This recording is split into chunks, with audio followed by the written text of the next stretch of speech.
আসসালামু আলাইকুম। আশা করি সবাই ভালো আছেন।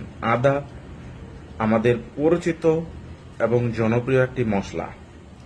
বিভিন্নভাবে বিভিন্ন সময়ে আমরা আদা ব্যবহার করে থাকি। কুসুম গরমের ভিতরে আদা কিংবা আদা চায়ে আদা আমরা ব্যবহার করে থাকি। আমরা আদা কোনো না কোনোভাবে প্রতিদিন আমরা খেয়ে থাকি। অনেকে চায়ের সঙ্গেও খেয়ে থাকেন। আদা ব্যবহার করা হয় তরকারিতে, রান্নার কাজে। আদায় আছে প্রচুর পরিমাণ ঔষধি গুণ। বিভিন্ন সময়ে ঔষধি গুণের ক্ষেত্রে আদা ব্যবহার করা হয়। ঠান্ডা, গলা ব্যথা, কাশি এগুলোর ক্ষেত্রে আদা আমাদের জন্য সবচেয়ে ভালো হয়ে থাকে। যখন আমরা এগুলোর ভিতর দিয়ে যাই, অর্থাৎ ঠান্ডা যখন লাগে, তখনই আমরা আদা খাই বা আদা চা পান করি। আজকের এই ভিডিওতে কিছু যারা আদা খেতে পারবে না বা আদা যাদের সমস্যা করবে তাদের নিয়ে কিছু কথা। আদা সবার জন্যই কল্যাণ বয়ে আনে না। আদা খাওয়াটা স্বাস্থ্যের ঝুঁকির ভিতরে পড়ে। কিছু ওষুধ আছে যেগুলো খেলে আপনাকে আদা বর্জন করতে হবে। সেই সমস্ত ওষুধ যখন আপনি আদাও খাবেন এবং ওষুধও খাবেন, সেটা ওষুধের প্রতিক্রিয়া ঘটাবে না। সেই ক্ষেত্রে আপনাকে আদা বর্জন করতে হবে।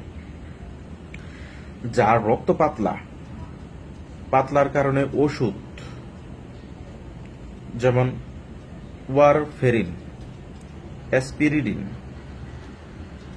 ইত্যাদি সেবন করে থাকেন, আদা তাদের জন্য রক্তক্ষরণের ঝুঁকি বাড়ায়। অর্থাৎ যাদের রক্ত পাতলা তাদের আদা বর্জন করাটা খুবই জরুরি। তারা আদা থেকে বিরত থাকবেন। উচ্চ রক্তচাপের ওষুধের সঙ্গে, বিশেষ করে ক্যালসিয়াম চ্যানেল ব্লকার যেমন অ্যাডমিলোডিপিনের সঙ্গে আদা সেবন করলে উচ্চ রক্তচাপ বেশি কমে যেতে পারে। পাশাপাশি ব্যথানাশক যেমন ডাইক্লোফেনাক এই জাতীয় ওষুধ খেলে রক্তপাতের আশঙ্কা থেকে যেতে পারে। গর্ভাবস্থায় আদা খাওয়া উচিত না। এতে ম্যাচুরিটির বাচ্চা হওয়ার প্রিমিচিউর বাচ্চা হওয়ার সম্ভাবনা বেড়ে যায়। আদা বেশি খেলে অনিদ্রা দেখা দিতে পারে। যারা ডায়াবেটিস ও উচ্চ রক্তচাপের ওষুধ খেয়ে থাকেন তাদের জন্য আদা না খাওয়াই ভালো। আদা বেশি পরিমাণে খেলে ডায়রিয়া এবং পেটের ব্যথা হতে পারে। আদা বেশি খেলে হৃদযন্ত্রের গতি বেড়ে যায়। অতিরিক্ত আদা খেলে ত্বকের সমস্যা দেখা দিতে পারে। আবার আদা খেলে হজমেরও অনেক ক্ষেত্রে সমস্যা দেখা দিতে পারে। বেশি খেলে ডায়রিয়া হতে পারে।